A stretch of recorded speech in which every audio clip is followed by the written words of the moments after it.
semacam itu, dan juga oleh sahabat-sahabat kita. Ulama mengatakan, satu, kalau kita melaksanakan sembahyang fardu pahalanya 70 kali ganda. Kalau kita melaksanakan sembahyang sunat bandingannya 1:70. Maka dengan kita memilih yang satu meninggalkan yang 70. Di samping kalau kita memperbanyak yang sunat saja, maka nanti pada hari kiamat terhadap ibadah-ibadah fardu yang tidak cukup akan dicukupkan dengan yang sunat. Maka 70 daripada yang sunat daripada sembahyang, sunat daripada puasa, itu akan mencukupkan bilangan sembahyang fardu, puasa fardu yang tidak cukup.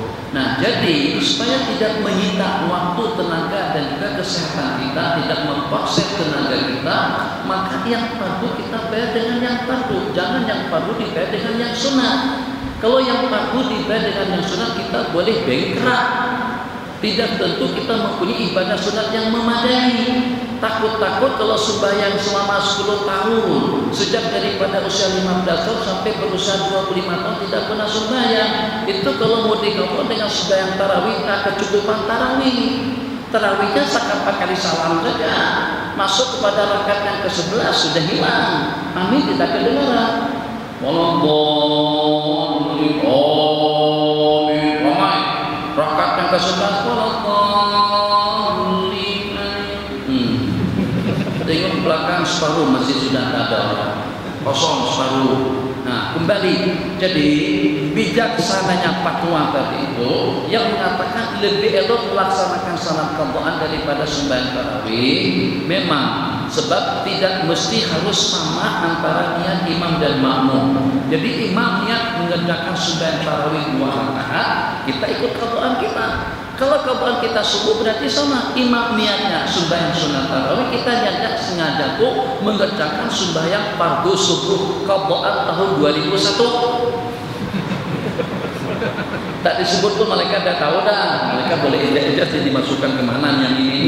Nah, jadi masalah takut agak segan sedikit, kan subuh ada kunut, maka sahabat ada kunut, jadi kita nak baca kunut macam mana? Tapi angkat tangan supaya jangan ketahuan. Allahumma bina imam Allahu Akbar, kita mu'afina bina sallallahu alaihi wasallam, baru kita sujud, tak ketahuan kan?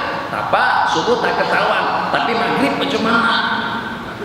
Maghrib, assalamualaikum warahmatullah, assalamualaikum warahmatullah, takkan kita ikut salam, kita tambah 1 rakaat, naiklah ke rakaat yang ketiga, Allahu Akbar, baca Fatihah, kemudian rukuk, i'tidal, sujud, salam. Kadang-kadang ada orang yang jam, kadang-kadang ada orang yang tidak paham. Yang jam senyap, dipastikan orang. Yang tak paham tanya, Ji, masbuk tadi itu. Masbuk macam mana?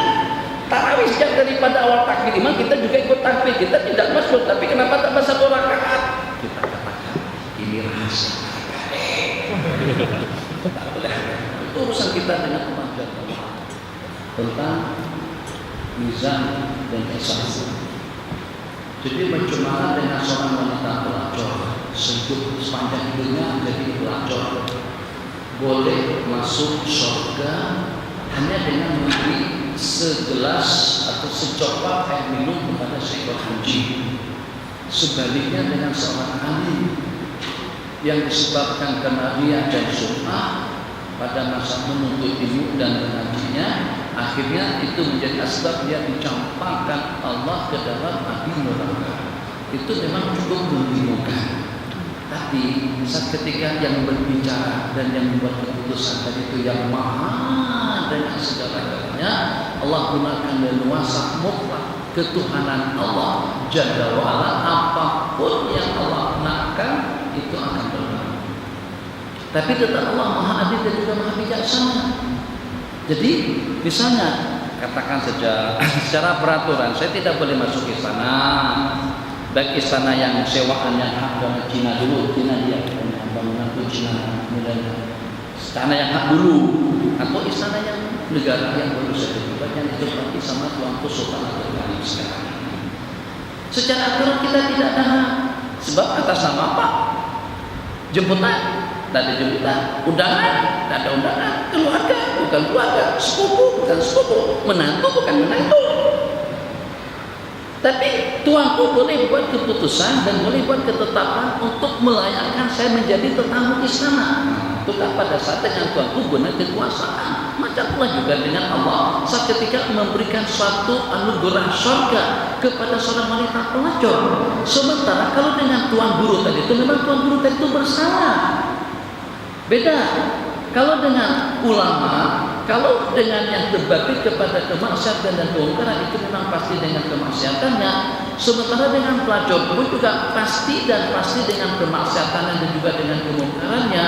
Tapi dengan tatapan rahmat dan kasih sayang Allah yang tersirat di dalam hati wanita pelacur tadi itu, sehingga dengan luahan rasa kasih sayangnya mengesihani satu ekor anjing yang kehausan, yang menjilat-jilat pasir atau tanah pada saat itu. Jadi dia katakan mesti dia juga kehausan, sebagaimana aku sebelum aku mendapatkan minuman itu. Maka dengan perempuan tadi itu menanggalkan kasutnya, kemudian kasutnya digigit, turun kembali ke telaga atau juga ke kolam itu, kemudian dia cedokkan air dengan menggunakan kasut dan dia minumkan kepada anjing. Sekecil kebaikan yang dilakukannya karena memang betul-betul tulus, ikhlas, tidak ada unsur manusiawi, tidak ada unsur riya, ujub dan sum'ah, hanya semata-mata dikerjakan karena Allah.